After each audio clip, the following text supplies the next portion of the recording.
Hey, it's August 25th, 2022. This is the S Rank Media Club Live. Hang out with us for some podcasting and our world famous segments. In the news this week, Sonic the Movie 3 is only 848 days away. We're inching closer. I don't really have any news. I have heard from sources that Tails will be in the film. So I'm confident with saying Tails will be in the film. We'll check in again next week for any new Sonic 3 news. Other stuff on the show today. We'll be doing ranking of video game movies, Mortal Kombat, and then we'll be doing ranking of Cage Part 6, Birdy. Yeah, so how's the week been, guys? Pretty normal. Not much of anything new, honestly. I watched more Naruto, I think. Yeah, I was gone all weekend, so I didn't really have much time to play. Actually, I played some Wii Sports a little bit. My little brother brought his Switch with him, so we played some bowling. Which, gotta say, I prefer the Wii bowling over the Switch bowling. Oh, really? You can't Wii bowling. You learned all the hacks for Wii bowling, and you can't. Well, it just doesn't feel the same. Like, the motions, and I don't know, it's not the same. But then I played the soccer. That was actually pretty fun. You use the motion to kick the ball. Use both joysticks or Joy-Cons. So, that's about it. I did mention I got to play the skate play test, which there's so much stuff that's like, don't talk about it, don't talk about it, don't talk about it. Like, so you're not supposed to talk about it. He's NDA'd. Right.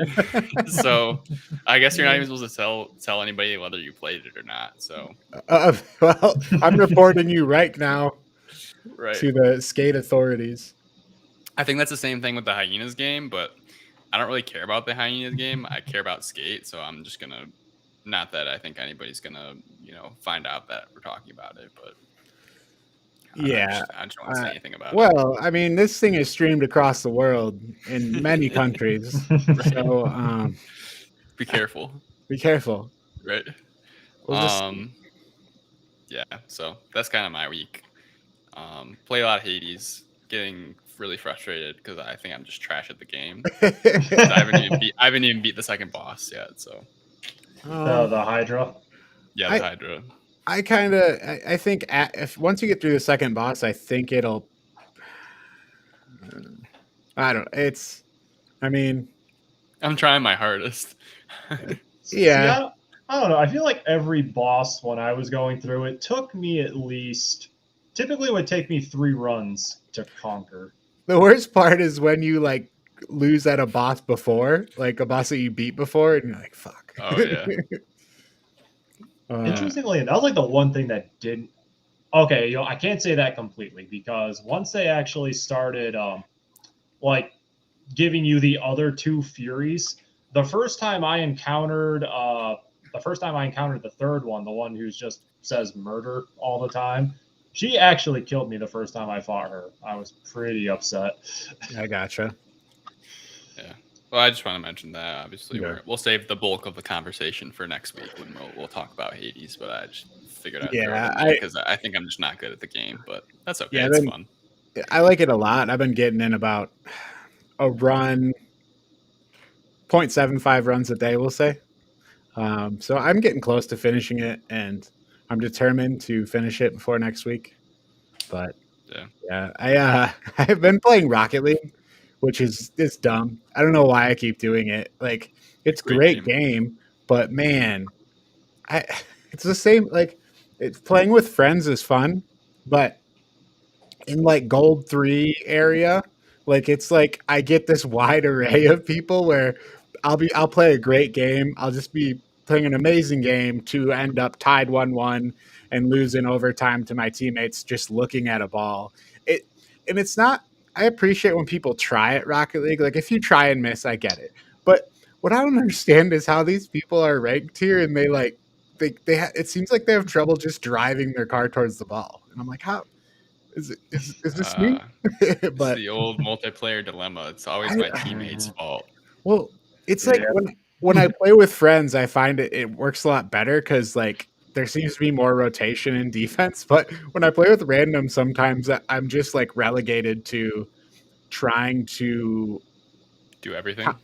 Yeah, because it's like they just a lot of Mhm. times you get people who don't rotate at all, and it's just like every time you try and do anything, you're like, oh shit, nobody's rotated. There's two other people stacked on top of me. Right. Then we get scored on. But so I've fallen into a Rocket League hole, and I need to stop playing Rocket League. But no, you just need to break through that barrier because it's like there's Right. levels to like the It's- game, right? It's know, like there's- well, you get to the there's- point where people know how to do. Yeah, and like a lot of times, like the way it went, like last night, like 2 games we played, I got like 600, 700 points, scored like 4 goals. There were a couple other games that were like good and close, and I won. And then there were 2 games where somebody on my team quit within the first minute, and we lost those. It's just, so like in the end, I like evened out at the end of the night, and I was like, damn. But so Yeah. Other than that, I played a little bit of Titan Quest, which I don't know if you're familiar with that. It's an old like Diablo clone. It might be the best clone of Diablo, like original Diablo style, Diablo 2. I mean, obviously there's newer ones since like 2010. Not talking about those. Those are more like Diablo 3 clones, which is more modern style. But Titan Quest, super cool game, but it sounds like we're going to be playing Diablo 1 here, so I backed off that a little bit. I don't know. The Diablo clone I generally hear is like the best one is like Path of Exile. Right. Yeah, But Path of Exile is more of a modern, like a Diablo 3 kind of level. Really, I thought it was more Diablo 2, but maybe I don't know. I haven't played the game myself, so Maybe you're right. I don't know. I thought it was more like the because Titan Quest is an older game. Oh, okay. I am a little off. The original Path of Exile was released on October 23rd, 2013. Yeah, like right after Diablo 3, right? Or I guess that's like 2 or 3 years after Diablo 3. Oh, the Diablo 3 wasn't released that long ago. I think it was 2011? No. 2011, bet. You're 1 year off. It's 2012. Damn it. What month of 2012? May 15th. All right. Wow. Okay. God. I can't believe it's already been released for like 10 years. Yeah. Kudra, what do you got going on this week? Anything? Well, let's see here. Couple things. I did go out and catch the new Dragon Ball Super movie, Superhero, which was definitely a fun, action-packed adventure, also filled with nostalgia. Did you see it top the box office? I did not, but it did. I don't. There, part of that is because I don't think any heavy hitters came out alongside of it, but still, it won. It won. An anime movie topping the box charts. That's fantastic. I always love that. Didn't that there was another one that came out recently that did as well. The Demon Slayer Mugen Train movie. Yeah. I went out and saw that in theaters too. I saw a video. Some guy in the Dragon Ball Z movie went up to the front. He was dressed in like full like Goku garb and like tried to get the entire crowd to do a what's it called, like Koma Hama, whatever it's called. All right, is this a joke? Are you trolling us right now? No, there's a video of it. But did you just say it wrong on purpose to try? And I don't know how to say it. No, come on. It's the Kamehameha. Come on. Oh, sorry. He's a Naruto troll. No, I've been trying to learn it because they added him to Fortnite, so that's been all the rage too. Is Goku and Vegeta and all of them. I'm not playing Fortnite because they put Dragon Ball Z in there. All these Naruto fans can't even get the Kamehameha right. Kamehameha, whatever. I'm so disappointed. I've never watched Dragon Ball Z. I tried to watch the original Dragon Ball, and I'm like, no, this is don't watch that. Terrible, bad show. So maybe one day I'll watch a little bit of the Dragon Ball Z. But Dragon Ball Z is a completely different show than Dragon Ball. Oh, I believe it. It's like I Well, what I wanted to do, I wanted to watch Dragon Ball and then watch Dragon Ball Z to do it like properly. But I get it. It just put me off. outside of them having the same characters, like this, everything else about them feels just wildly different. Right. Yeah, I know. Like Dragon Ball Z, if you like watch all the episodes, it's like an insane amount of episodes, right? So it's they like, did the Dragon Ball Z Kai, which cut out a bunch of the filler, and like if I was gonna watch it again, I would watch that. okay. Also, Team 4-Star Dragon Ball Z Abridged, absolutely amazing. But yeah, if you want the actual Dragon Ball Z experience, Dragon Ball Z Kai is great. I think it's way less episodes. I want it. It cuts it way down, right, Kudrow? I think over half. Yeah. Okay, maybe I'll add that to the list. Like, I've always wanted to watch it, and like so I can actually like relate to Dragon Ball Z. But just watch Dragon Ball Z Kai, but then for the Frieza fight where Frieza fights Goku, just watch the actual 5 episodes to really get the experience. Okay. 5 episodes of one fight. Gotta love it. I think it's like 5. Yeah. It's typical. Yeah. But yeah, other than superhero, which was fun, I finished the Sandman on Netflix. 10 episodes? 11 now. Okay. Oh, okay. They added an episode. The 11th episode isn't important really for the story, but it does add a little bit to the world, and the stories weren't uninteresting, so that's cool. Well, yeah, I mean, I might try to touch that. I mean, I enjoyed the Sandman. I would actually like to see a season 2 of it, but apparently, because I saw some posts from like Neil Gaiman, who was the executive producer of the show and wrote the original comic.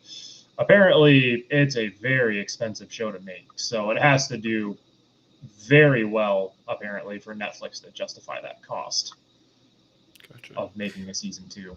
Like, I feel like, I mean, any show, like all those shows are really expensive, right? Anything that's gonna tread that line into like superhero, fantasy, all that stuff costs a bunch of money to produce, correct? I would imagine so, with all the CGI that has to go into it. I mean, like you look at what some of the bigger shows take for a season, and it's like $150 to $200 million. So like the season of this television now costs like the same as a movie, which you might argue it's better than a lot of movies in some cases. So, yeah, it's just an interesting change in dynamic, I guess. I love all the high quality TV shows we get now. Yeah. There's like too many shows for me to watch. Like I got The Boys, the new Lord of the Rings series, the Game of Thrones series. I was gonna say, is anybody watching that or no? Because I know that just came out on Sunday, correct? Yeah, I want to watch all of them. I just don't know what I'm going to get to each one. Yeah, I'm kind of holding off on House of the Dragon for right now. I know She-Hulk is also airing on Disney Plus now. I'm going to wait until that entire series releases before I watch that. I'm going to wait a while to watch that one too. Do you think it's going to be... No, I guess if I ever... Eventually, I'm going to watch the Star Wars shows. I haven't watched any of those yet. The animated ones or just the live action? Oh, I would watch the animated ones, but like I still haven't watched The Mandalorian. Since I'm kind of an anti-Star Wars stan at this point. No, I understand that with 7, 8, 9, but I will actually endorse The Mandalorian. It is actually pretty I've heard good. it's good. I've heard it's good. I don't know. I just haven't done it. All of those I probably should get around to watching, but probably won't. So, yeah, I mean, shout out to a lesser known show, Good Girls on Netflix. If you need a background show, quality show. It's got the secretary in Mad Men. Oh, what's her name? Christina Hendricks. And then one of the women from Parks and Rec. But it's like a good background show. So, I don't know. Is that the one where they like rob, like they become robbers or whatever? Yeah, and then it's a cascading event. Like suburban moms or something like that. And rob. Like, yeah, I've seen it before. It's a further cascade of robbing and breaking the law even more. Right. But, better than I thought it was going to be when I first clicked on it. Mm-hmm. As far as shows on Netflix go, I keep hearing good things about Dark. If any of you, I don't know if any of you have watched that or not, though. I watched the first 3 seasons. I just haven't finished up the last season because I watched the first 2. I watched each season twice to get back up to speed when they released it. Mm-hmm. But I didn't get through the third one because it was just or is there 3 or 2? 3 or 4. I think there's 3. I'm not sure. Yeah, 3 seasons. So I watched the first 2 twice to get back up to speed so I could watch the third one, and then I kind of fizzled out for some reason. I don't remember why, but I did watch it in German with English subtitles because I can kind of understand it. Mm-hmm. But I would recommend it. It's very interesting. Because the first 2 seasons heavily set up the third season, and then the third season is where everything just goes nuts. So I'd recommend it. Quinn, It's do you a sci-fi. So do you know German, or how well do you know German? I know German well enough that I can probably if someone's talking to me, I can kind of understand what they're saying to me. I can't really read it or write it that well, but gotcha. I'm in a Duolingo family with Josh, and I'm learning Swedish currently. Yeah. So, but I would recommend it. Yeah, it's kind of cool because the third season coincided with a real date.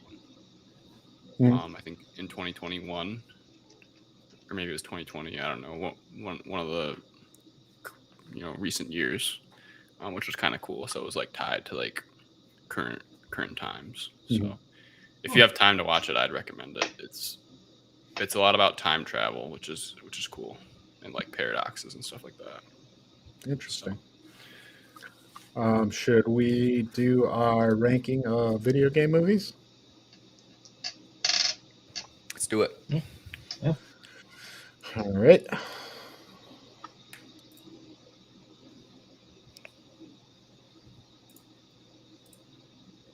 All right. Test your might. That might be the best thing that came from this movie. Yeah, I think we got everything set up. I think we're good, Quinn, whenever you're ready. All right. Welcome to episode 3 of ranking of video game movies, where we will be talking about Mortal Kombat from 1995, the movie. I'm here with Colton and Kudrow, and we're gonna run through this movie and let you know what our thoughts are on it and give you the rundown. So I guess before I start, do you guys have anything you want to say before I get into it? Mortal Kombat in a yelling voice. Right. Fatality. So I'll just start off with a summary, and then I'll kind of go into a more detailed run of kind of the plot line of the movie. So the Emperor of Outworld has his sights set on conquering the realm of Earth, but in order to do so, he has to win 10 straight ancient Mortal Kombat tournaments. The Emperor's sorcerer, Shang Tsung, I hope I'm pronouncing it right. I don't know. Correct. Shang Tsung. Yep. You got it. They pronounced it. Shang Tsung has led Outworld's forces to 9 straight victories. The only thing standing between Earth and the Emperor's evil forces are 3 humans. Liu Kang. Okay. Liu Kang.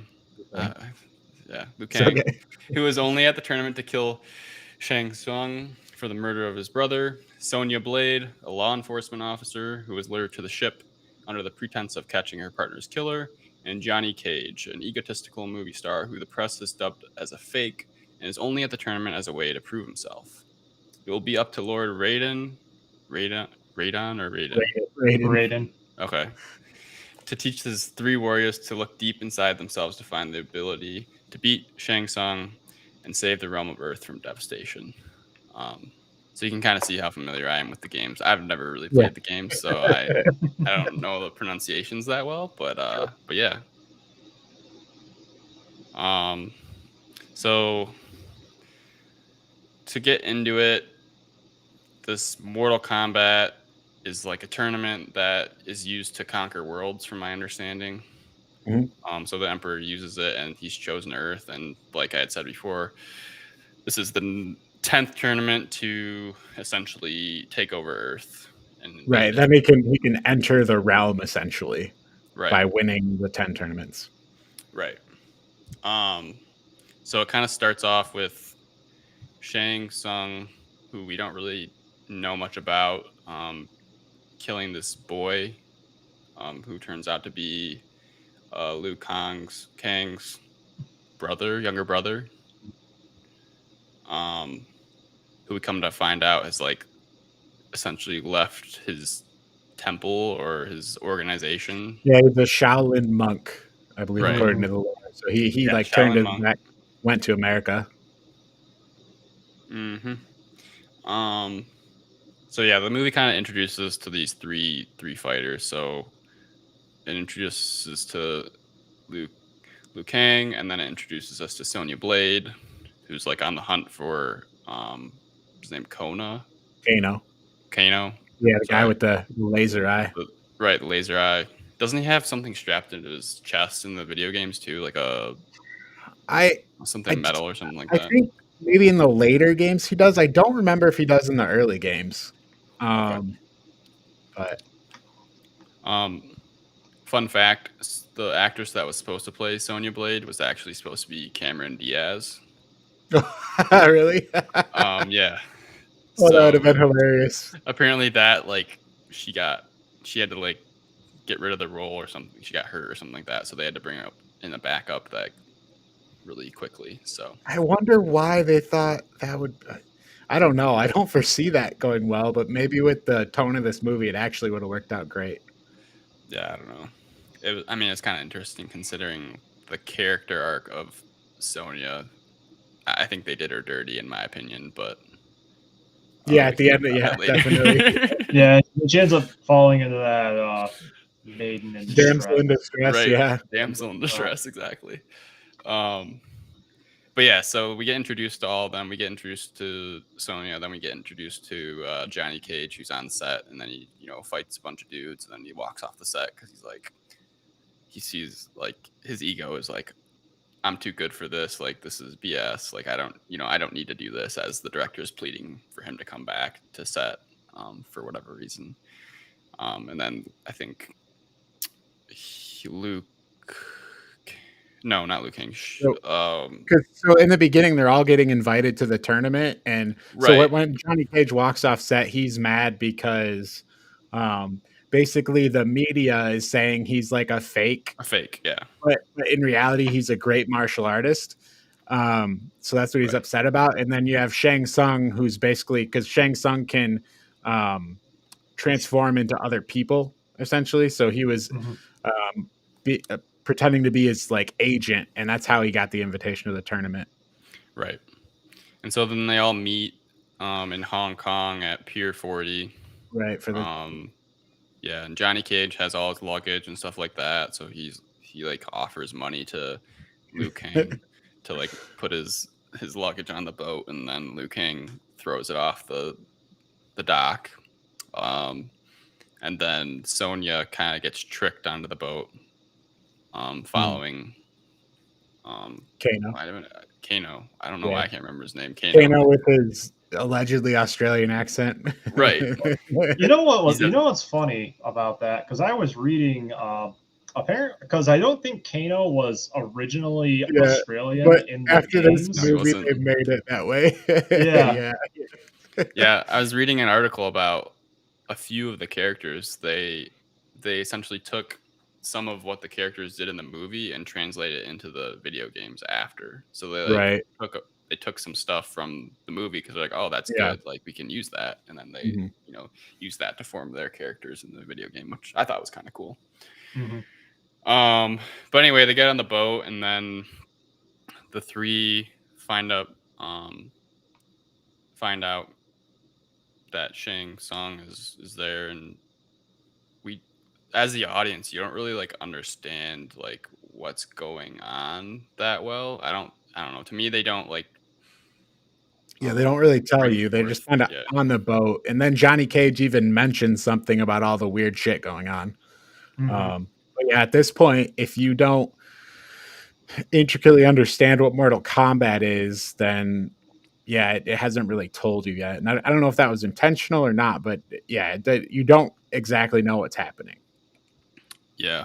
I wouldn't say it's the best storytelling because you kind of just get bits and pieces and they're not really like transitioned together very well. It's just kind Yeah, of like separate scenes that right. happen Yeah, it throughout the shows you movie. all the characters, but then it just kind of force fits them all into this like setting where they're going to the Right. tournament.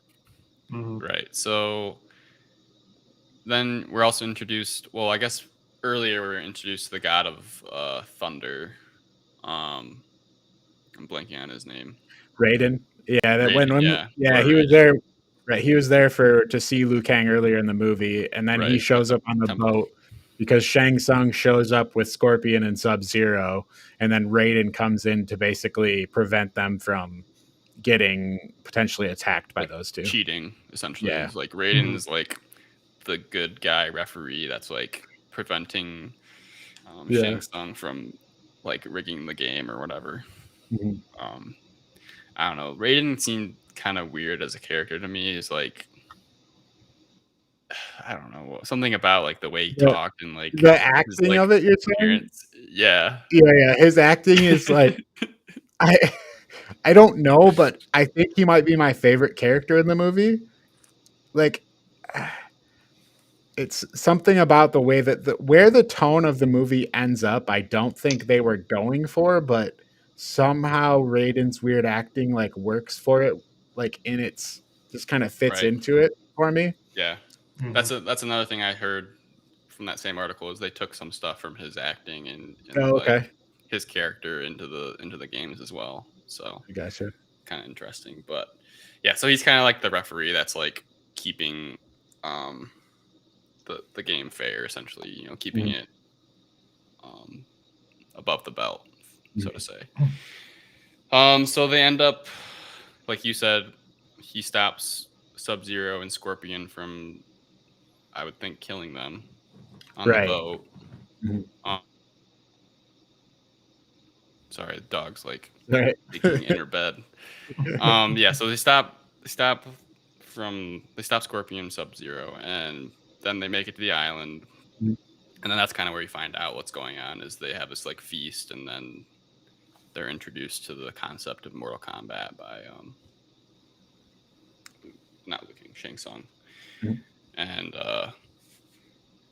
you kind of see a fight between one of the grunts, I guess you call them. Yeah.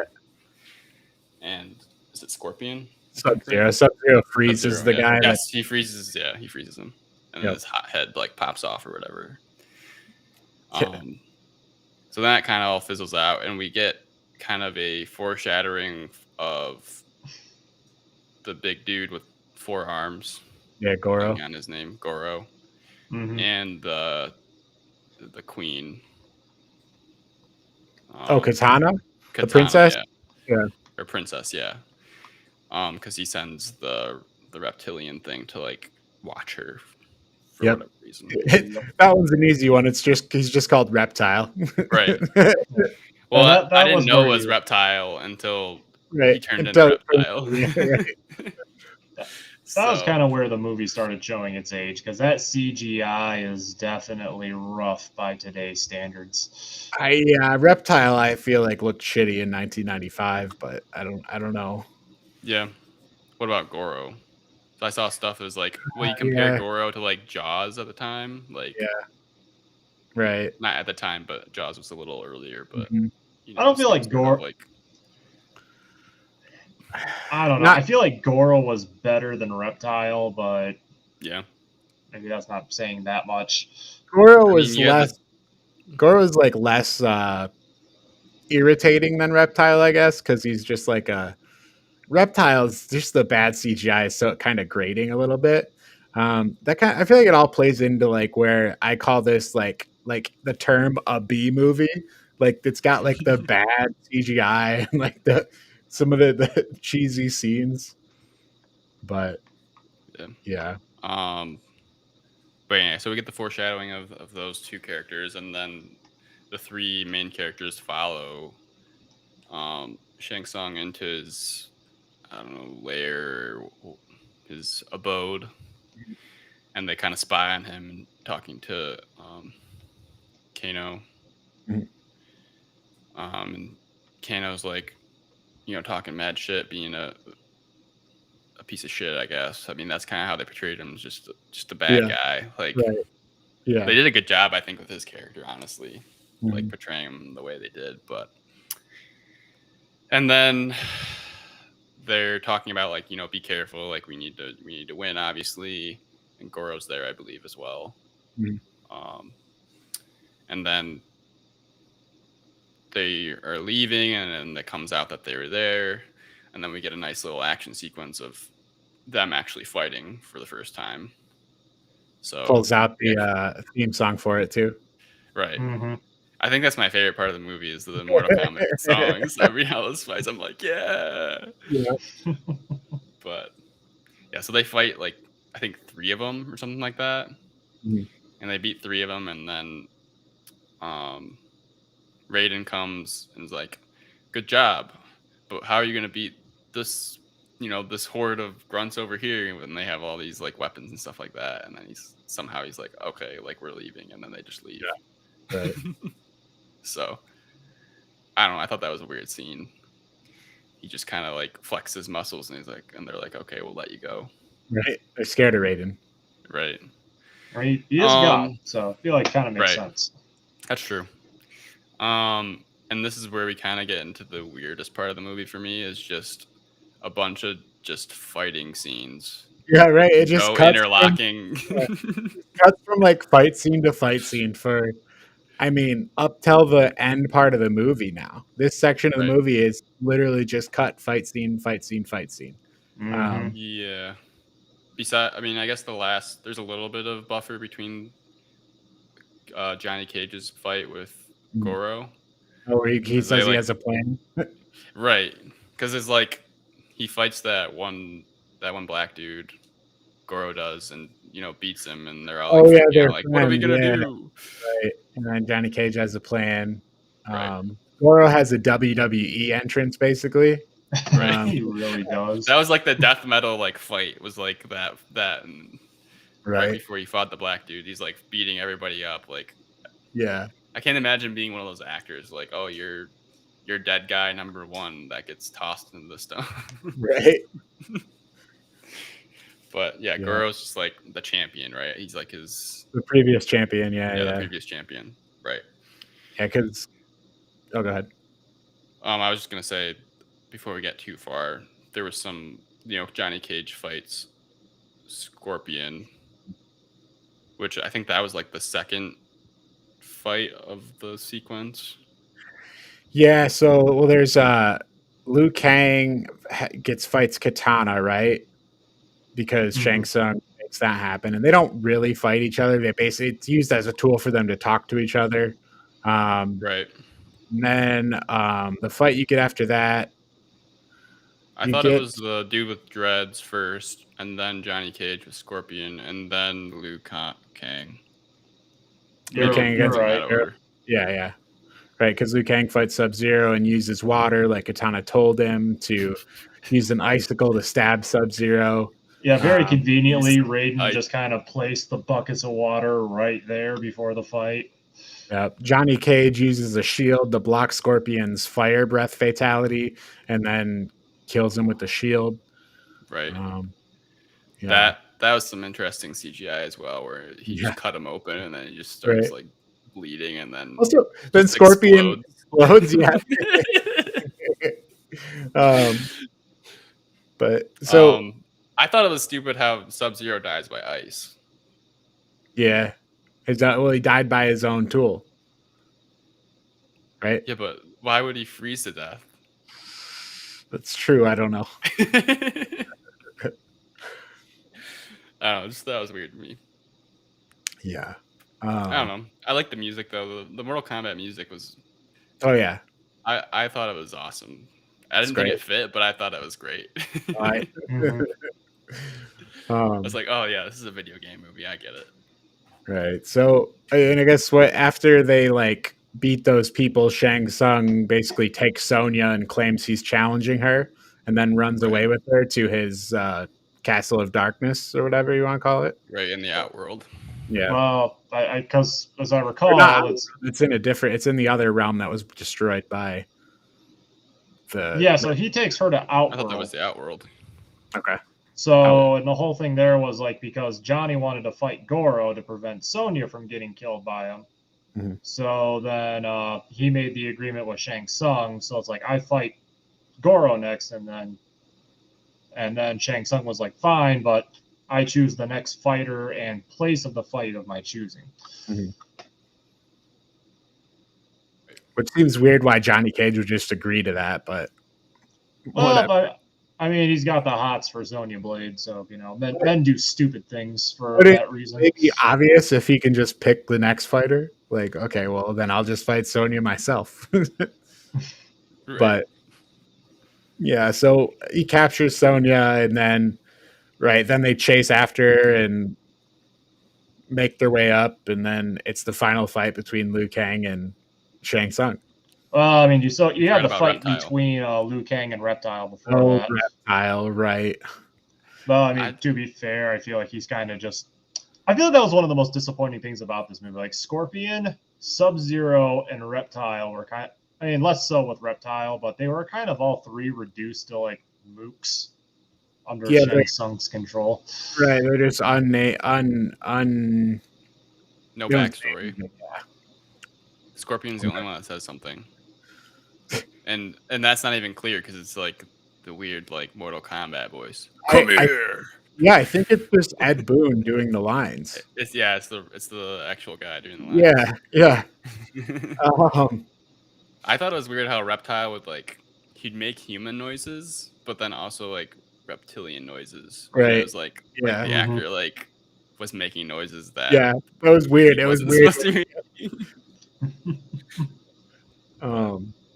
was a good fight scene. Yeah, that was all right.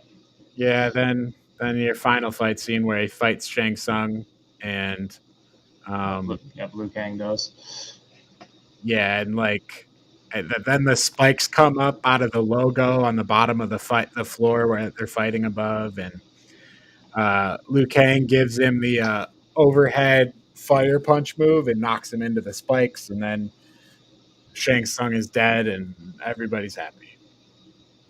Until the cliffhanger / sequel hook. Yeah, the cliffhanger.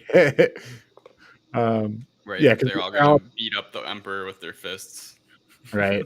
It was like, well, Shang Tsung's dead. Here comes Shao Kahn. Which renders the rest of the movie irrelevant, right?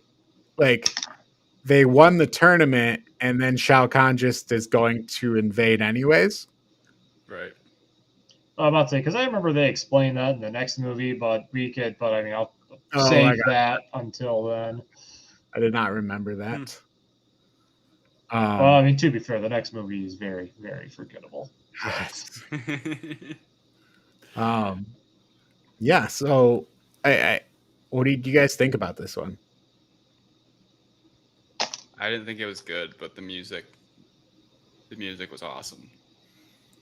I don't know, something about the music of fighting with the background music. I was like, hell yeah. And I don't know if I'd call it good, but I would say it's like, I like this movie, and it's super dumb, and it's very cheesy, but it's not trying to trick me into believing it's not stupid. So it's kind of in on the thing. Like, this is where Raiden's character acting comes in, and he's just laughing at these humans. He's like, fuck you. But I kind of get into that part of it.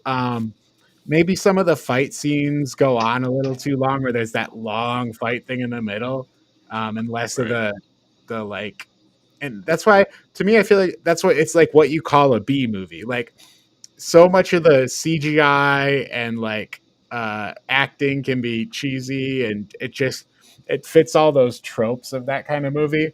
But It reminds me of a parody movie. it's a parody of itself. Yeah. I don't know. Sorry, I didn't mean to cut in you.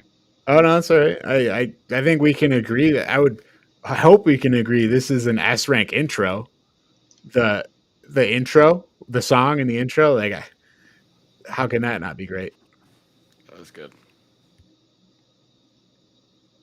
Yeah, definitely. You'll hear no arguments from me on that one. Yeah, like that intro is super memorable. when they play it during the first fight scene, I'm like, fuck yeah, punch him. Yeah. I don't know. I don't think it was anything like crazy. Like you said, it kind of is what it is. Like it's not trying to be something over the top.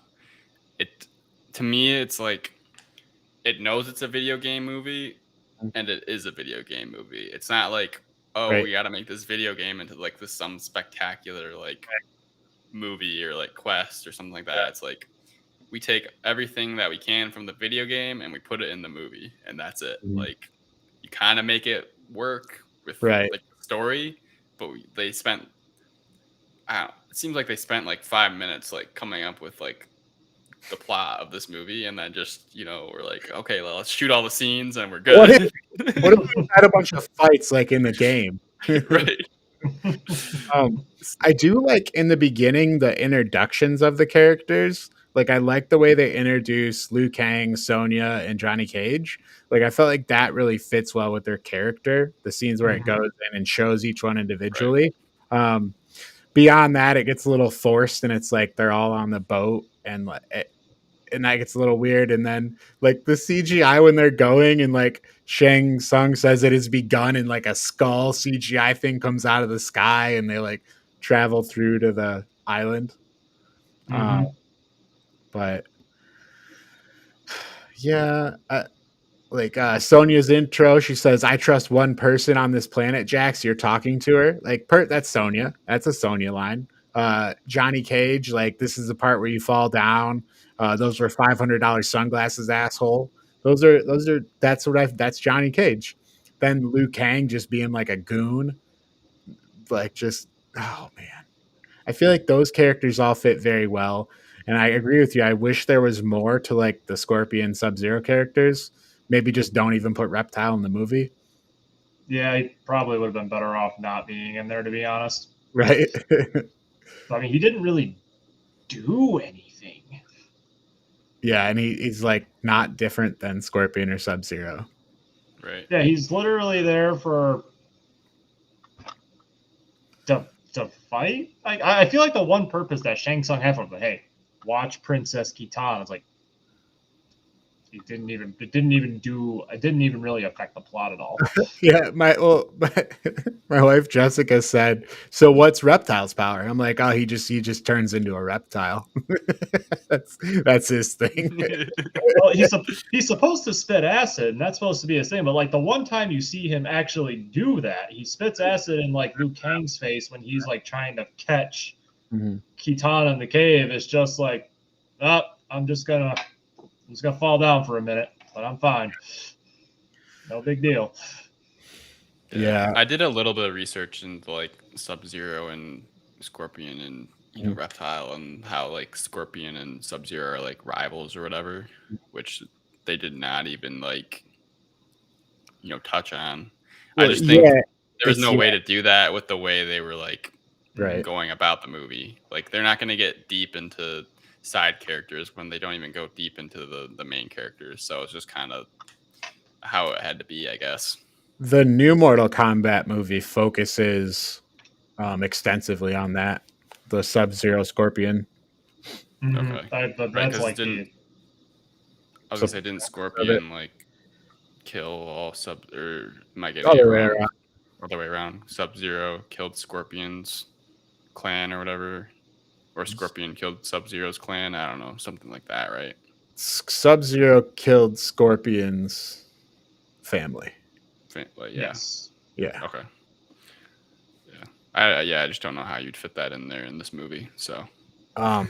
There's a scene at the beginning, the scene where Sonya is going through the club, running around, and she shoots her gun, and then the guy on the stairway shoots his machine gun like 5 to 10 times. The people at the club behind them, no one gets shot, and everybody's unaffected by this gun stuff happening. I was just like, what? It's 1995. Yeah, no one cares. The club just keeps going like nothing happened.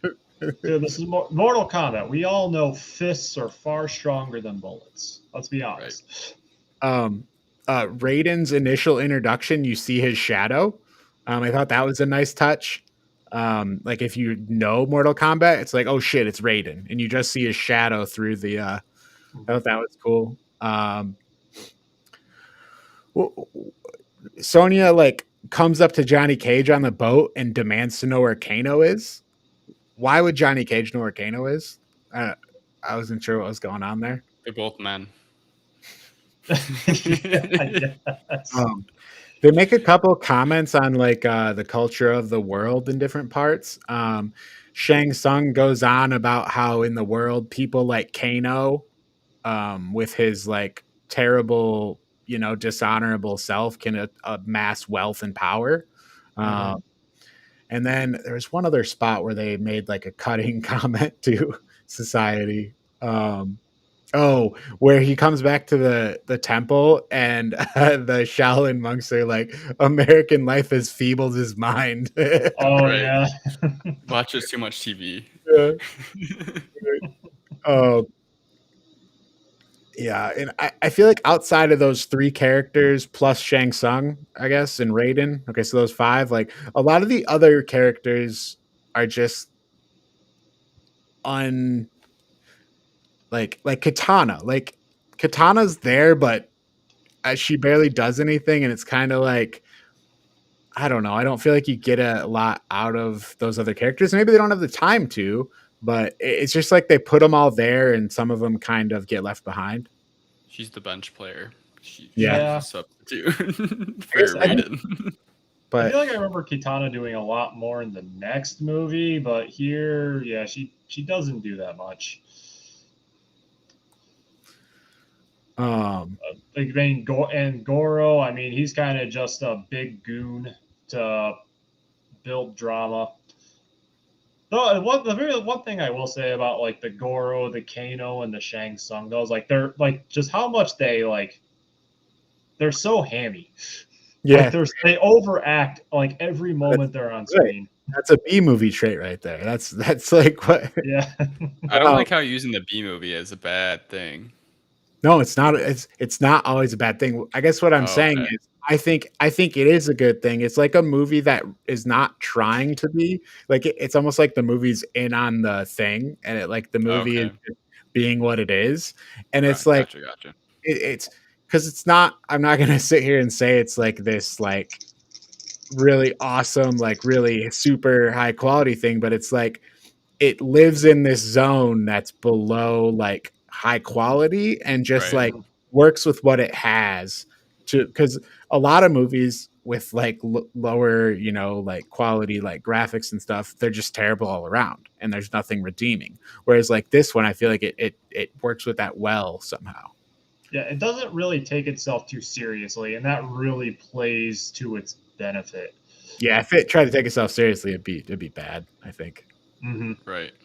I wonder if that's like the problem of a lot of video game movies. Is like this one is like, we know we're a video game movie. We're just gonna put a bunch of video game shit in this movie, and that's it. Like we're not gonna try and go over the top. Right. Like it is what it is, and they're not going for anything special. So wait till you watch Super Mario Bros. Oh yeah. So I'm ready for this thing. Yeah. Another note: the Mortal Kombat album from this movie went platinum in the United States. Oh, did it? Yeah, that's fantastic. It had a lot of other popular music from the time too, but still. I was gonna say, did you guys listen to this music on the radio? I wasn't born yet, so. Wow, you were. Wow. The other thing we should talk about, Sonya at the end. Sonya becoming a damsel in distress after like killing Kano and being like a fighter. They just turn her into like the I'm gonna capture this weak female here. So come And, terrible. and then to make it even like to add insult to injury on that one, then they put her like they changed her outfit into this skimpy dress. Like right, and they like change her hair and then put the lipstick on, and like, oh my god. Yeah, I feel like that's probably the worst thing about this movie. That was a weird, like, it's like, wait, what? Weren't you supposed to be fighting her? Yeah. Well, apparently, like they had this caveat that's like Sonya has to agree to the fight. But even before she rejected it, she was already in that outfit, right? Wasn't she wearing out that outfit? Like, I don't know. That didn't make any sense. Yeah. Other than to just really hammer home the fact that remember how she was kicking butt earlier in the movie? Yeah, she's a damsel in distress now. Right. All right, I'm ready to rank it. Let's do it. Do you guys want me to go first? Does anybody have a hot ranking ready to go? I can go. All right, go for it. I'm between a D and a C. Okay. I think I'm gonna go with the C though, because I think you should watch it, but don't expect greatness. Like it's just it is what it is, like we've been saying. So yeah, I think C is a good ranking, especially for video game movies. It does its job. So yeah, I agree. Does its job.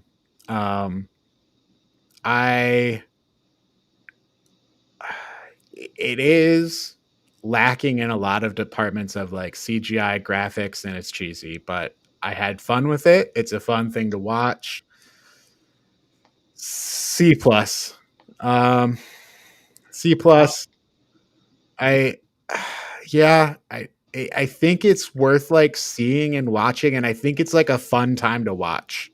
Like, I think it can be a fun movie to watch. So I'll go with C plus. I was honestly expecting a lower ranking from you, Colton. Yeah, it might not deserve that ranking. This could just be my bias of playing Mortal Kombat as a child, but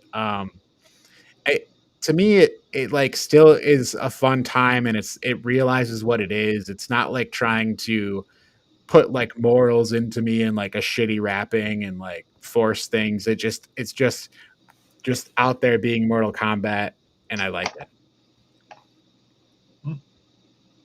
Fair enough.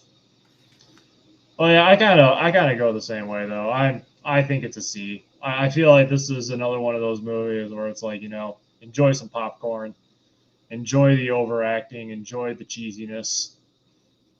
See, now I feel like you're trying to say it's the same as Uncharted, and I mean, like this is a C, but it's for different reasons than Uncharted. All right. Let's get our ranking screen up here. So it sounds like we all gave it a C. So I would like to nominate it to go in the C tier above Uncharted.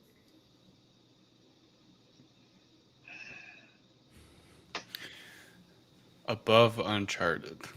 Yeah, I mean, Uncharted was a bad movie. This is a good movie. It's like, wait. I don't know if I can endorse this movie as better than Uncharted, but yeah, I don't know if it's better than Uncharted. I mean, it's so much more fun than Uncharted. Okay, what if we put it in the B tier? I do not. I don't want it. I don't want it in the B tier. I guess I can concede. I guess I'll concede. If Cujo can concede. If we're looking at average rankings, then yeah, it's better because Colton hated Uncharted. But right. So I mean, all right, fine. It sure sounds like it's better than Uncharted to me. On aggregate, I guess. I'm looking at this purely from the average, not opinion. Well, they are both in the C tier. So Mortal Kombat and Uncharted in the C tier. Mortal Kombat gets a C in the ranking of video game movies.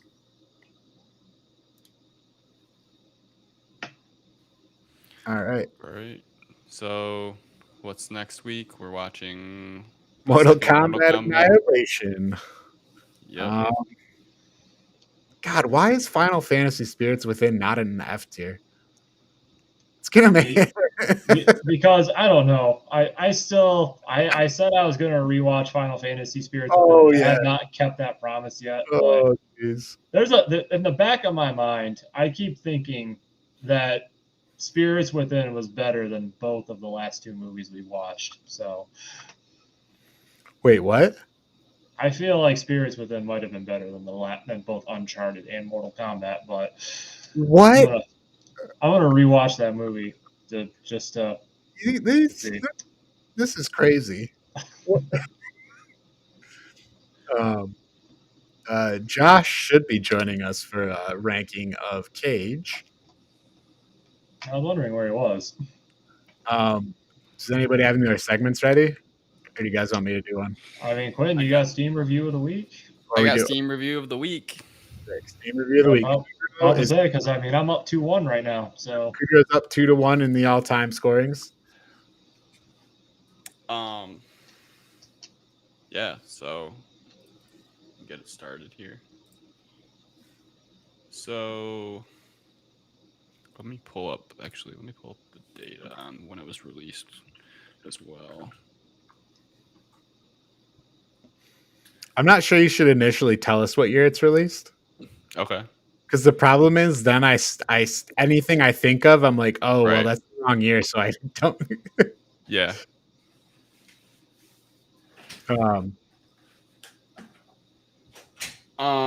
Okay. So I'll give you the type of game. It's an RPG. Okay. I could give you more details, but I think that would give it away. So name a game that's not an RPG. Call of Duty. Okay, fair enough. You do progress in the guns in there. Only in multiplayer, though. Oh, okay, like the main campaign. Can you not stat up in the main campaign nowadays in Call of Duty? I haven't played a campaign in a while. All right, fine, good job. All right. First review with 257 hours on record. Spent a week giving a girl flowers and buying her beer. Asked her to dance with me. She said, "Ew, no." Very realistic. Stardew Valley. 10 out of 10. Stardew Valley. You seem very, very sure on that one, or very quick. It sounded like Stardew Valley. I don't know. Gave a girl 257 hours play. I don't think Stardew Valley is a bad guess, but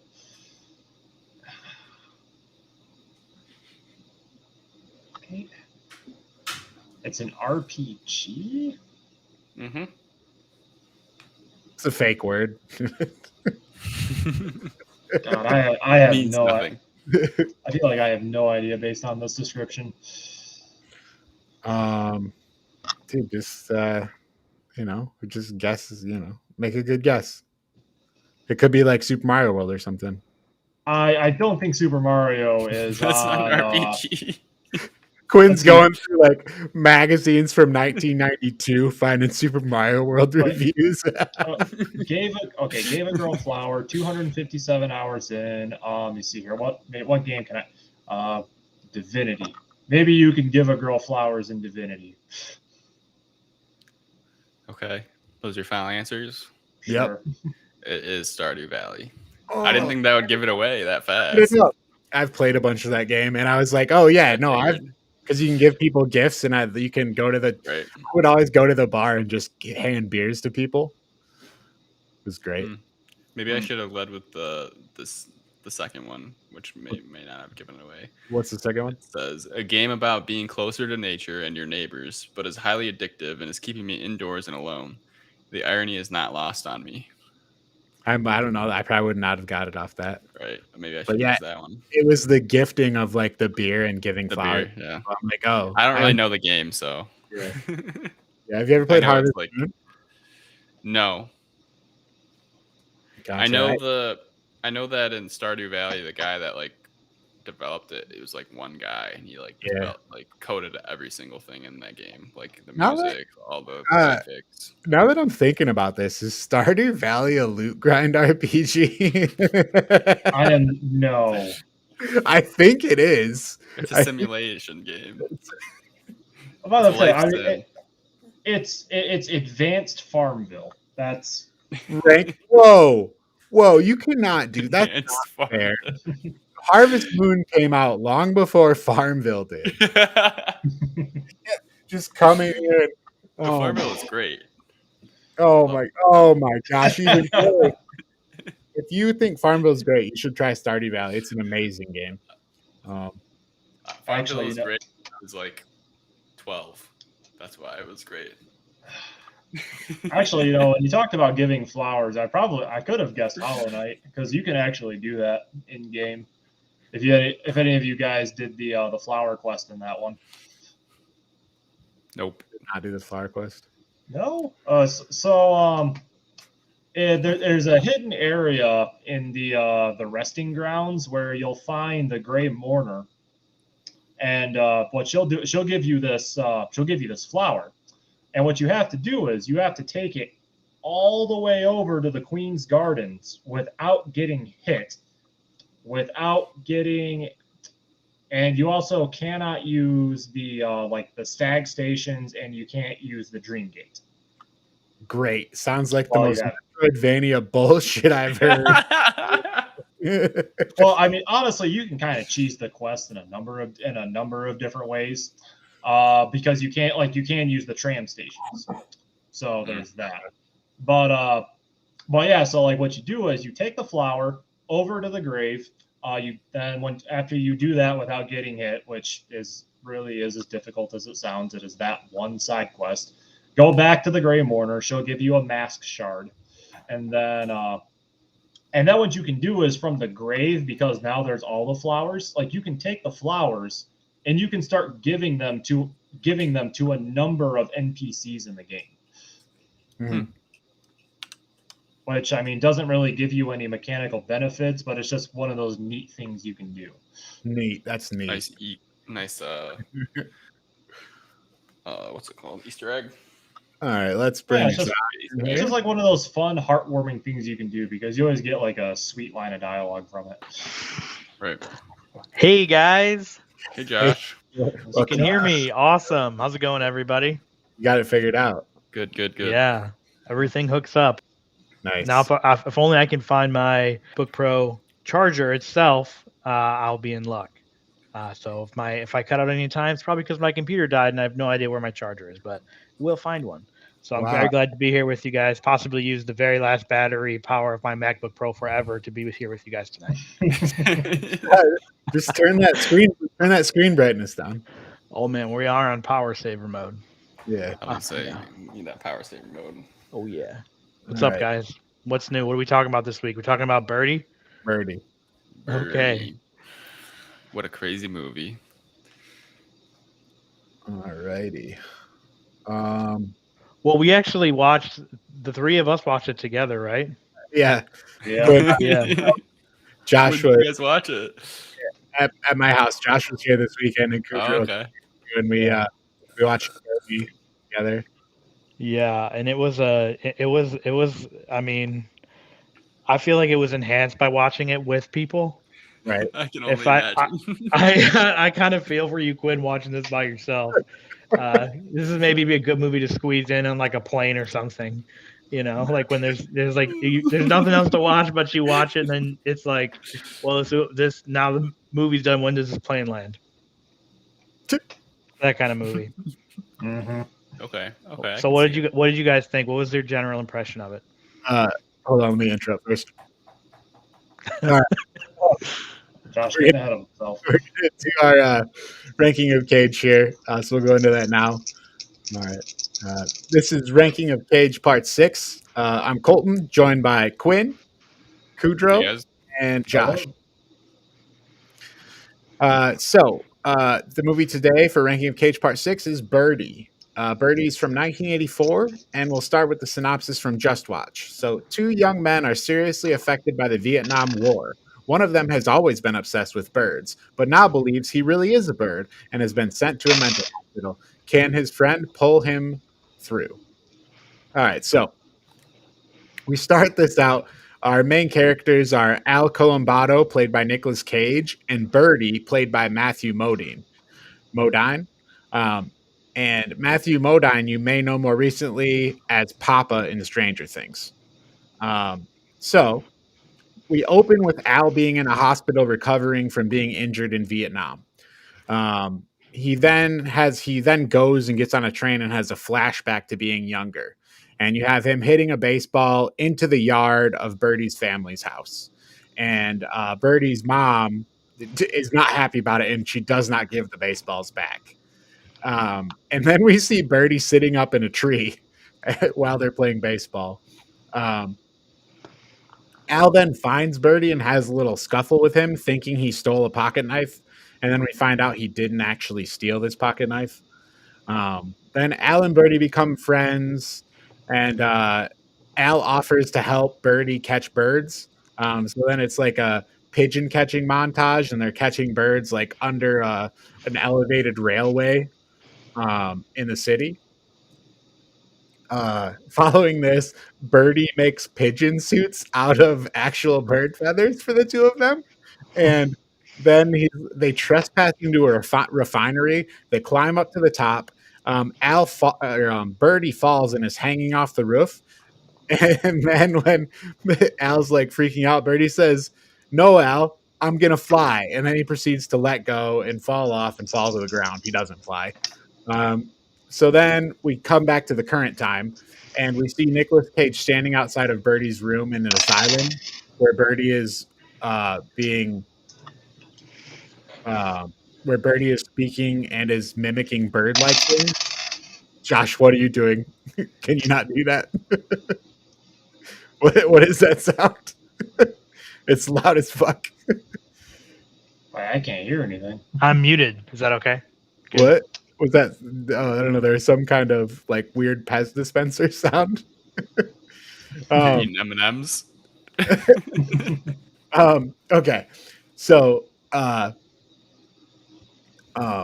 after falling off, we go back to the current time and we see Nicolas Cage standing outside the cell. And we see this through the rest of the movie, like in between the flashbacks to when they're younger, you see Nicolas Cage outside of the cell, like and inside trying to talk to Birdy and kind of bring him back from his, but he doesn't speak at all. He just kind of sits there in like bird positions. So it cuts back to when they're teenagers, and Birdy's mother is destroying all the pigeon apparatus after he had kind of made the bird suit and jumped off the top of the roof and hurt himself. Then you kind of go forward. Birdy and Al are out on the boardwalk, and it's very obvious that Birdy's uninterested in girls and doesn't want to be part of this, and he only really is interested in birds. Following this kind of an unrelated thing, Birdy and Al are fixing a car up, but he doesn't have it registered, and his dad says, "Hey, you need to get that registered," but he doesn't. So then when they're out at the boardwalk, the cops come and arrest them for having this unregistered car. And then they get put in jail. Al's dad comes and gets them out, but you find out Al's dad sold the car. And that kind of sets up this rift between the two kids, Al and Al's father. Following this, we have a scene where Birdy goes and gets a canary, and he seems to be super obsessed with birds and figuring out how to fly. You see him building a set of wings, like wings he can use. And when they're outside working out, you have Nicolas Cage doing like lifting dumbbells, and then you have Birdy like flapping his arms with dumbbells. So his workout was flapping like a bird. Then they go to a garbage dump to test out the wings, where they fail spectacularly and fall into a pit of garbage water. Well, he kind of did float for a little bit.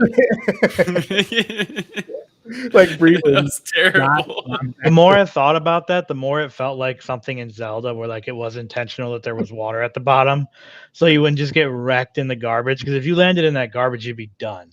Right. Like going at fast. So it's like, oh, it's like they found where the water was and then went off the hill. I mean, it seemed pretty disgusting. It seemed totally weird, not a place. Just like a random pile of water. I guess, but like disgusting. Had to be like the shittiest water of all time. To me, though, it almost felt like they were trying to make it look like he was kind of flying. Like it would give him hope. Okay. Like maybe it was like really unrealistic. Like I think because he was obviously on like some sort of he like harness or something like that. Glided for a second and then just He like I don't know. It was like he was like kind of floating, not flying. So I don't know. I think maybe that was intentional. I don't know. I felt they even did the same kind of thing with the earlier one where he fell, which was clearly like a very, just like fall. He just like free fall over, and but they slowed it down and made it look like he almost was flying for a minute, but he's like upside down, and it's like. It's the same thing, right? Where they were trying to be like, he's trying to be a bird, but he can never be a bird because he's a man. How sad. The funny thing is, like, Red Bull literally has that. They do that thing. What is Flutog? What's where people try and fly? They like build stuff? Yeah. It's always fun to watch. So after this, it shows them out like going dog catching. And I don't think it's ever explained. I assume it's like a job. They're trying to make money.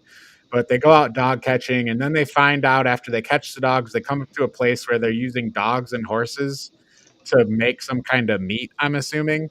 They don't like this, so they let all the dogs out. The dogs run and escape.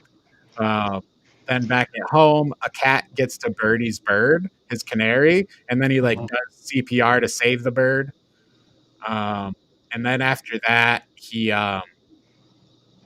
has a dream where he like becomes one with the bird, and then he becomes even more obsessed with birds. He goes to prom with this girl, and he's completely uninterested in her and just seems really uninterested in being there. After prom, he goes home, gets naked, climbs in the bird cage, sleeps in the bird cage, has a dream where he is like from the point of view of a flying bird, I believe is what they're trying to show you. And then following this, you get a Vietnam scene with Al where he sees a bunch of horrific things right in front of his face. And I think it's just trying to show you the trauma he experienced. And then, so we're going back to the present time. It's been going back constantly, showing Al trying to kind of pull Birdy out of this. And for his final thing, he brings all the baseballs that the mother had confiscated from a long time ago. He shows him the baseballs, and that seems to start to break Birdy out of this. And then it cuts to a scene with Birdy in Vietnam where he sees horrific things right in front of him, kind of highlighting his trauma. And then with the baseballs, it finally seems like Birdy starts speaking with Al. And this was like the last chance. So they come in and they're going to take Birdy away. Al tries to fight them. And then basically Birdy's kind of broken out of it now. So they fight off the two guys trying to take them into custody. They run and escape the building. And then there's a scene where Birdy's going to looks like jump off the building. And then he jumps. And then Al walks up and then you see he jumped like 10 feet and he turns around. He's like, what? And that's the end of the movie. Birdy. And there's like some song from like the Police or something plays. It's like some cheesy 80s like pop rock song. I don't remember what the ending song was. And it's just like, no. It felt so out of pace with the rest of the whole movie. Yeah. It was just like some cheesy song at the end after like all these very intense, slow plotting movie that they, in my opinion, could have done in a much shorter time. Right. Yeah. What did you guys think? Birdy is obviously delusional. Yeah. Like, I don't know why they didn't do something sooner, at least in his younger life. Like, this man built a bird cage underneath his bunk bed and slept naked in there. Like, come on. Even in, what year was it? after 50, Vietnam. 50s. So, Well, oh, when he was before he went to Vietnam, would have been like the early 60s, like late 50s. Right. I mean, they gotta know that's not. I mean, obviously it's not normal, but that's something that you need to go see a doctor about. They really go hard on the bird obsession. Like Mhm. they really hammer that one in every chance they get. I mean, they kind of highlight that like they're from they're from an impoverished area where they don't like, you're either out like on the streets or, like what other outlets does this kid have, right. And he's just like, birds are cool, so whatever. But this is like the place they live it's a rough city. And it turns out that we thought it was, and I think it's Philadelphia actually that they're representing. Yeah. Yeah. I don't know if like they're trying to convince the audience that he's actually a bird too. Like I don't know, maybe that's what they're going for.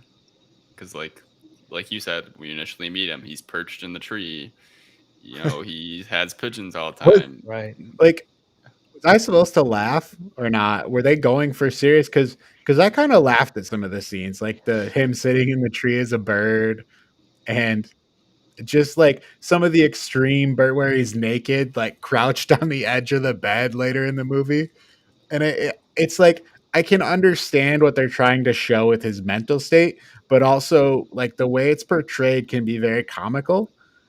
Just with like him being a bird in the tree, the scene where I mean, he's basically played as weird the whole way through the movie, for lack of a better word. He's like, from the moment he's introduced all the way through the movie, he is a character where like we don't know. I mean, I can only speak for myself. Where I felt like I wasn't really, able to predict like what's going to happen next. But I don't know when they put the pigeon suits on was a big moment for me because we disagreed as to I was like, what were we saying? I was like, this is a joke. Like this is right. that they just like this is Mhm. and you guys are like, no, we're supposed to like take it seriously, and I'm like, no, this is like can only end in hilarity. This is like the stupidest thing I've ever seen. They Yeah. played it with like it was a really grave moment that happened, of course, but I don't know, man. Those pigeon suits were over the edge for me. Yeah. It's pretty to bizarre. me it was kind of unrealistic. Because to me, like somebody that's this delusional would have like severe social like issues. But he did have a lot of social issues, right? Like he could barely talk to anyone. Yeah, I And feel he like was going to places where other people wouldn't be, right? Like a transformer station. Like where were they? That's true. I guess I was more thinking of like when he would communicate with people. Like, right. Obviously, he was uninterested in girls, but like he could communicate very well with Al. Like, his dad. Like, even giving his like presentation in class, like he was obviously it was about birds, so like he's very passionate about it. But like, it just seemed like he didn't have any like anxiety, like social anxiety. It didn't seem like he didn't seem like if he really wanted to, like he could have been a normal kid. It didn't seem like the bird stuff was really like weighing him down from like socially excelling, in my opinion. Yeah, I agree. It seemed like he just didn't care. Right. He just didn't even care to be part of it at all. Exactly. Like unaffected by it. Yeah. So that was kind of weird to me, but I'm not a psychologist, so I don't know. But I think that is probably something the filmmakers are trying to make. I think that's like probably like a good thing you picked up on there.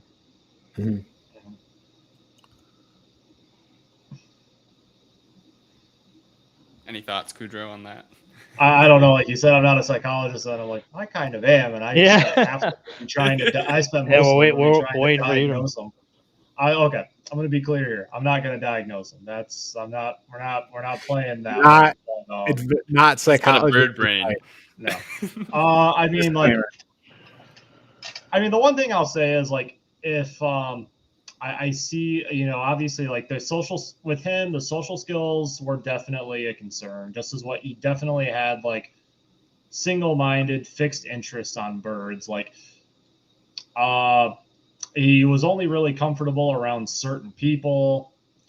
it seems to me like he definitely has some form of social, like some form of communication disorder. I feel like that nowadays, like if he probably would have been picked up on and like maybe would have gotten like some assistance, whether that be with like working on his social skills, his social interactions. But back in the 1980s, I really don't know if psychology had come far enough yet. Well, no, this was back in Vietnam, so this would have been like the 60s.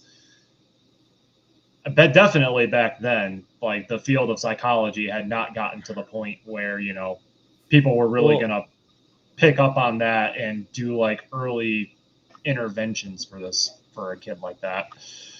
You're right, but also the doctors just seemed overworked and totally incompetent as well, right? Wasn't one guy enlisting the help of Nicolas Cage in order the head doctor? Wasn't he? That was this movie, right? This isn't another Nicolas Cage movie. I'm getting mixed up. That was no, like yeah, because I mean, like it seemed like they were in like a military, like because the doctor seemed to be a military doctor. They were like they were in an institution. Yeah. He was, Birdy, he was locked up. And which I mean that's what they did back then. And the guy just wanted him, but the guy just wanted him out of the institution. It was just get out of my institution. Like this guy's gonna cost me so much money. Be here for 9 years. Nicolas Cage, come in here and bring all these baseballs in here. That's all they had to do. Bring a bunch of baseballs. Could have gotten any baseballs. Yeah. They're like, oh, I don't know. He's not responsive. I guess just lock him in a cell by himself with no stimuli. Just hang out in there by himself. I mean, you kind of laugh, but that's kind of what they did for a long time with people who are suffering from mental illness. It was like the institution method, and as sad as it is, like that's probably one of the more humane examples that could be shown. Like if you go back further in history, like in the 1800s, oh boy, oh my god, it was not good. Right. Yeah, because there's those two parts, right? There's diagnosing and then treatment, and obviously they had neither of those down during this movie. So yeah. So I thought maybe some scenes in this movie were out of place. I like the Vietnam scenes of both of them were at the end of the movie. I feel like maybe it would have helped set up the movie if that was more towards the beginning. By the time they play the Vietnam scenes at the end, it's almost like you already understand the whole thing that's going on. But yeah, it felt belabored to me too. It just felt like it was like, okay, we knew we got that the whole time from the first setup, from the introduction of that character. We're like, he's a bird. I guess he's like a bird. He's not a human. Like he's got his pigeons. He'll hang out with his pigeons and jump over fences and sit in trees, but he won't play baseball with Nicolas Cage. But anyways, yeah. And then by the end, it's like, what's the conclusion? Oh, he thought he was a bird. Oh, wow. Yeah, also there is like they escape from the place and he jumps off the 10-foot drop, but that's like that's it. Like there's no like, okay, so they solved it. What are you talking about? We're good now? yeah, that's it. And then he ran and jumped off the rest of the building because they were still on like the top. Right. He had to bring him up to the tallest building and see what he did. Oh my god! To me, that was like one of the weirdest things about the entire film. Is just like, we spent half this movie, the entirety of the movie, being like, how can we help Birdy? And now it's just like, oh, he's fine. Right. I guess he learned that he can't fly, but he can like jump. That was his lesson. He can like glide, but he can't fly. Right. He learned that. That's what he learned in Vietnam. He's like, well, I can't fly. Vietnam taught me that I can't fly. No man can fly. That's what Vietnam taught me. And like more towards the end, it's like they bring the Vietnam stuff into it, and then specifically don't resolve any of that. Just like the Vietnam stuff was, I mean, so thin too. It was just like in a studio, like fake plants, like bunch of fake blood Mhm. for 5 seconds. Yeah. Mm-hmm. Which Yeah. it's what we already thought happened to him, but we just Right. without any other detail. Like, yeah, he Right. saw crazy shit in Vietnam. Yeah, they didn't need to show that, Right. but I mean, They could have just like shown the lightning in the sky, and then like that would have been a symbol enough. Like, yeah, that was his memory of Vietnam. just to be fair, I think you have to take the time into context too. Like now, obviously now, like we have much heavier context of the Vietnam War than whenever this movie was made. Like we know a lot more, and like post traumatic stress and all that as well. Absolutely. Yeah. and I guess it's like the resolution at the end isn't like satisfying. I don't like. It's like, okay, funny joke. He was just jumping this 10 feet. He wasn't trying to fly or jump off the building. But there was no payoff at all, in my opinion. Yeah. Um. Yeah. I mean, the payoff might have been because, like, he just takes it as like such a nonchalant what, and he jumps like only the manageable distance. Maybe maybe he's That's not thinking maybe he's just not thinking he's a bird anymore. Maybe that part, And maybe he's gotten past that. maybe that's true, but the way it's played out is a mega boring conclusion. It's like they did like they're like, all right, we're here. How do we end this thing? You know, like if really what they should have done is had him actually just jump off a building at the end. Like then like well, turns out he had some mental issues and he was actually thought he was a bird still. Maybe you shouldn't have tried to do that, Al. Or maybe he could like get like a glider or something. Like learn how to ride what do they call those? The updrafts. Like better like a ending. He paraglider? flies. He goes, he jumps, and the he flies. thermals. Just follow the thermals, bro. Mhm. But what if Hang glider. what if he straight up flew at the end though? Would that have made it a better movie? And then we can't tell whether it's reality or a dream. Right. And it cuts to a Yeah. spinning top. I don't know. I can just imagine like they're pitching the movie and then they're like working their way up to the final scene and they're like drum roll and then they're like, yeah, and then he jumps off the building. But it's only a 10-foot drop. And everybody's like, no way. Right. Yeah, are we ready to rank this one? That was such a gotcha moment at the end. Such bullshit. Yeah, Gotcha. complete bait and switch. Yeah. It just felt like it needed to be followed by like a little tuba, like the Curb Your Enthusiasm theme song, just like boom, boom, boom. It just was like a little, and then the fucking Sting or the Police or whatever start playing. What do we got? Can we bring? Or is it? Do we need to bring? I was just gonna say, do we want to talk about Nicolas Cage's performance before we rank it? Sure. I know we've kind of done it for the other movies, so I think his performance was good in this. I think Matthew Modine's performance was good too, as a weird bird-loving character. He inhabited the character. Yeah, he definitely was believable. But Nicolas Cage, I felt it was average Cage, honestly. Like I'm trying to what are the craziest Cage moments in this movie? When he freaked out, threw him against the wall. Yeah. There's no Nicolas Cage roller skating into a pond in this one. Well, he does. Well, after he flies into the pond, he's in the garbage. Right, every time he thinks Birdy died, he's like freaking out.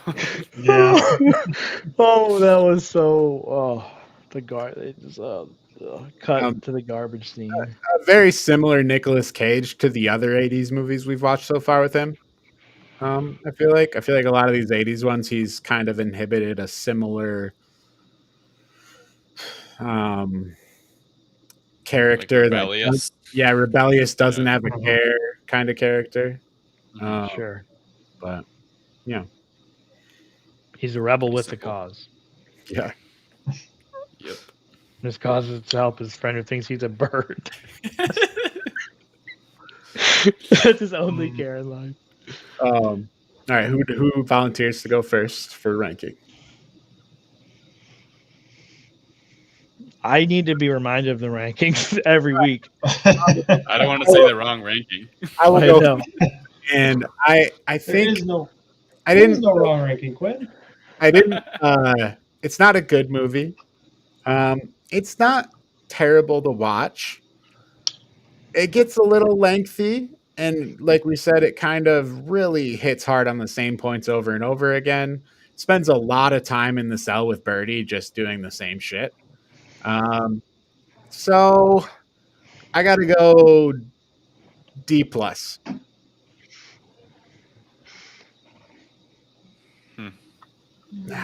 Bordering on C, but I think I got to go D plus. I need to look at my other rankings before I rank this one. Oh my gosh. My gut feeling is a D, based on comparative lack of good, like, I mean, Nicolas Cage played a competent. He played the character very well, but it was kind of a boring character. Yeah, kind of a boring. Yeah, and so I feel like it's a solid D because of that, plus also because I felt like it just kind of it was just kind of one note. Yeah, you're right. It was It peer was pressure. one note. Well, Peer pressure. I'm changing to a D as well. ah, shit. Sorry, making a bunch of noise over here. I gotta go E. Okay, that's a fair score. I liked Valley Girl more than this one, and I ranked Valley Girl a D. So. I also liked Valley Girl more than this one. I think I ranked it higher. For me, it was just too lengthy and too slow. Sure. Like, I think some of the scenes were decent. Yeah. Like, and like you said, I don't know if I was supposed to be laughing, but I was laughing. Especially the first one where they're in the pigeon suits and he's like, "I'm gonna fly." I think that's the best. Like, oh yeah, buddy.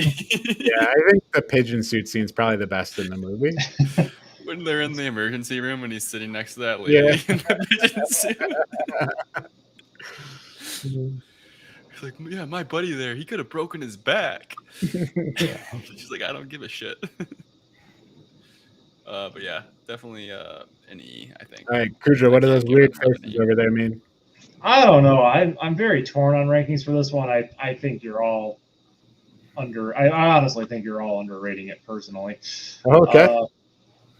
Because I mean, like, I feel like there's a lot of. I mean, I can appreciate the character drama that existed between Birdy and Nicolas Cage's character. I can never remember character names. Al.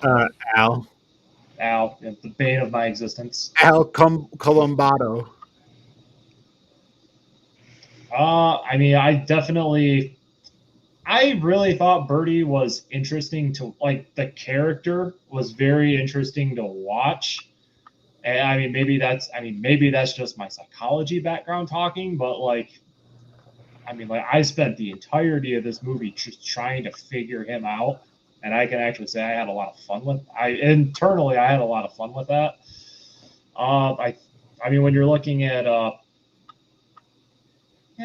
don't think it's a bad drama film at all. I mean, it's okay if you like the movie. I'm really just kind of torn on the rankings. I'm kind of sitting somewhere between a C plus and a B. Gotcha. I'm gonna say C plus.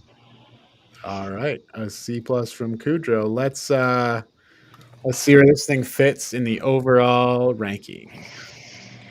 I was gonna say I definitely can appreciate Birdy or whatever his name is that played Birdy's acting. He did it superbly. Yeah, but I agree. I think he did a great job. He plays Brenner in Stranger Things. Yeah, Matthew Modine, is that his name? Modine, I think. But I just called him Brenner the entire movie. Every time he would be in a bird position, I would say typical Brenner. So, all right. So let's look at the overall ranking here. So it sounds like we're easily going to be at least up into the D. Okay. So then let's look at it from here. So we got,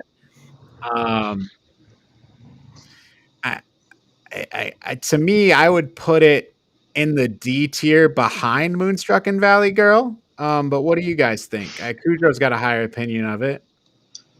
I feel it is. I feel it's higher than Moonstruck and I definitely feel it's higher than Valley Girl. That movie was garbage. Okay, Quinn, you said you liked Valley Girl better. Yeah. Okay. But I can respect it for the group being above that. I put them about the same. I feel like I feel about the same about them. I have a hard time saying which one I would say is better. Josh, what? I think I'm actually with Kudrow here. I think that this is better than Moonstruck and Valley Girl. All right. I personally, I think with that it's probably above Valley Girl.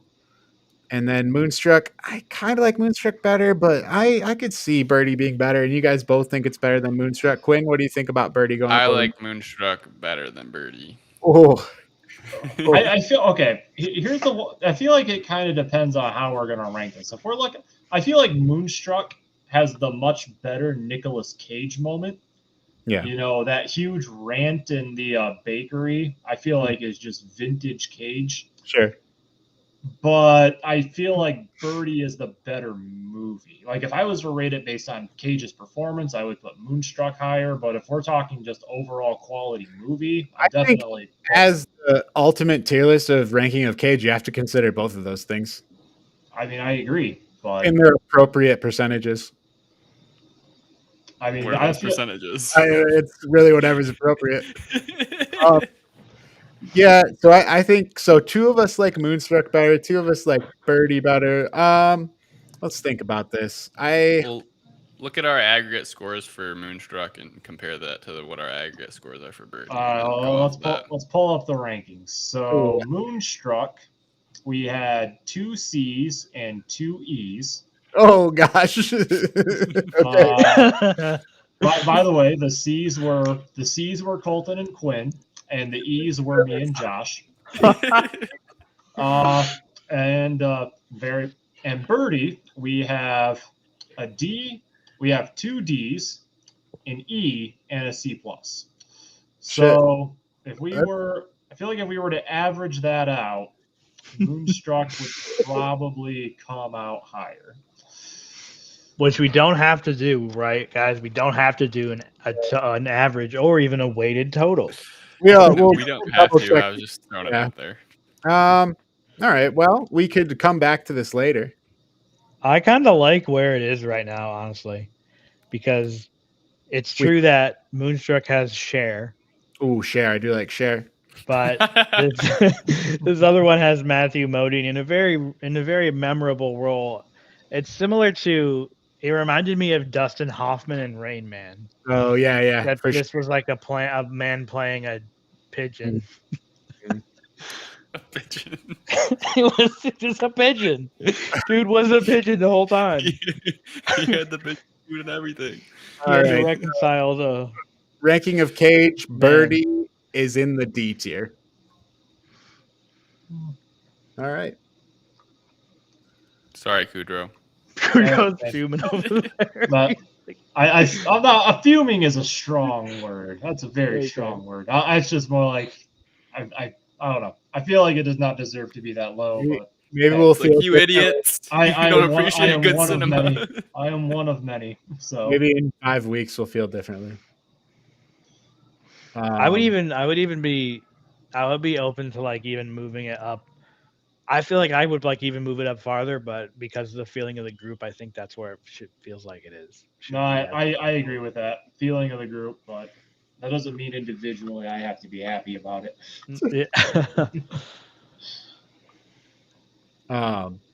Yeah. So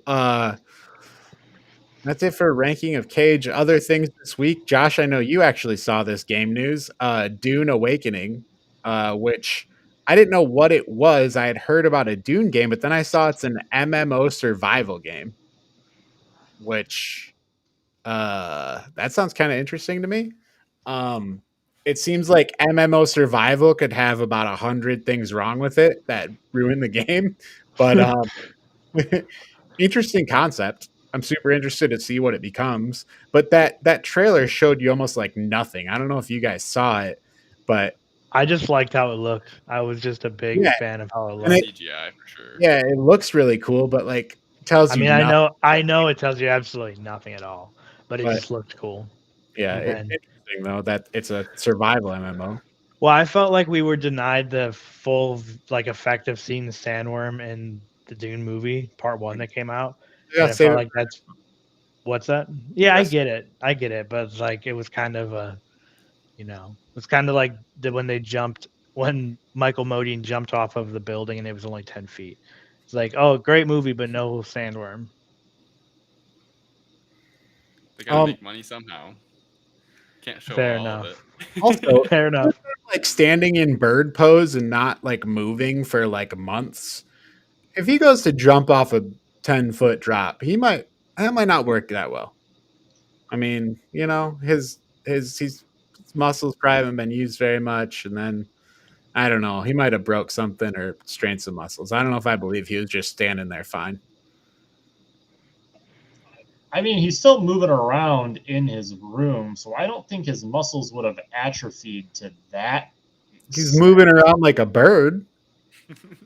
The scene of him standing at the end of the bed on Yeah, the bed rail or whatever. It's like, what? Naked? Right.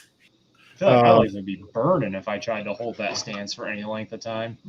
He's trained his whole life for that. Other things, Dead Island 2 got announced after originally being announced in like 2013. It was re-announced. Wasn't Dead Island the first game was that like 15 years ago that was released? I want to say it was like 2011. I think it was further back than that. 2011 bet. All right, I think it might be closer to like 2009. Wow. I How think quick it might. steered away from 15 years. Let's see. Dead Island, original Dead Island. So that was 2011. Yeah. 2011. Yeah, I like those kind of games, but I mean, Kudra, you're not super into those, are you? Like I mean, I don't like zombies. I've long thought that concept is dull and overdone, but I mean, I'd probably have fun if I played it with a couple other people, but that's the only way I would ever play that game. I gotcha. But even then, though, it's like I don't know if I'm having fun with the game itself more so as I'm just enjoying gaming with other people. So right. Yeah, I mean, I think there's a lot of games though that are fun multiplayer, and like there's a lot of game concepts that are fun multiplayer. Yeah, I mean, some games are designed for multiplayer that just wouldn't work. That the concept just doesn't work single player. But then there's like other games where it's like you can play single player, but you can also play multiplayer. But they're not fun single player. They're only fun multiplayer. Yeah. So, and that's kind of where I feel like Dead Island was like, I would hate this game if I was playing it single player. Multiplayer makes it tolerable. Sure. Right. Yeah. There's that other one, High on Life, from the creators of Rick and Morty. Oh yeah, that one's weird looking. Yeah, I mean, it is from the creators of Rick and Morty. So the one video I saw was like, it's the tutorial, and there's like a kid that's taunting you, and you try to shoot the kid, and the gun's like, I'm not gonna shoot a kid, and then you like pull the trigger again. He's like, no, bro, like you can't shoot a kid. And then the kid's just like, yeah, you can't shoot me. And then he's like calling you names and like taunting you, like telling him telling you to shoot him, because he knows the gun won't let him. And then finally the gun lets lets you shoot the kid. It's an alien kid. It's not like a human kid. Oh, it's okay. And the kid's like, what? You shot me? And the gun's like, I can't believe I just shot a kid. It's like the Morty voice. So I don't know. It's kind of interesting. I think it could be a funny game, but interesting. Yeah. All right. So next week we will be doing ranking of loot grind ranking of roguelites. We'll do Hades next week, which we've been playing, and then after that, I think we're gonna start on playing Diablo 1. Going back to the loot grinds with Yeah. with a classic. Yeah, and then I believe next week we are going to do ranking of video game movies. Mortal Kombat Annihilation, the next movie in the Mortal Kombat series. And I think that's it. Any other notes you guys had? Nope. So we're gonna skip ranking of Cage for a week while we do Hades, and then we'll be doing that again in 2 weeks. Well, Josh is trying to say something, but I think he might be muted. What are you Hey, saying, Joe? I think I unmuted myself now. What's up? I do have one note about leaving Las Vegas. There's a great scene in which you're not sure if there's a person eating a hot dog or sucking on Nicolas Cage's finger. That was and I only say this because I went back to review my notes from watching it, and that was incidentally the only note I wrote down from leaving Las Vegas. So I thought that was Finger or worthy hot of dog? saying. Finger or hot dog. That kind of feels like the whole movie. You can find Josh on Instagram at Semanticalities. You can find me on Twitter at Voltron City. You can find us on Twitter at S-Rank Media Club. Quinn runs our Twitter account. We stream this show live every Thursday at 9 p.m. Eastern, 6 p.m. Pacific. The audio version of our ranking of segments uploads to podcast feeds and also available on Twitch and YouTube. If you like the show, follow us on Twitch or YouTube or subscribe on your podcast platform of choice, and we'll see you next week.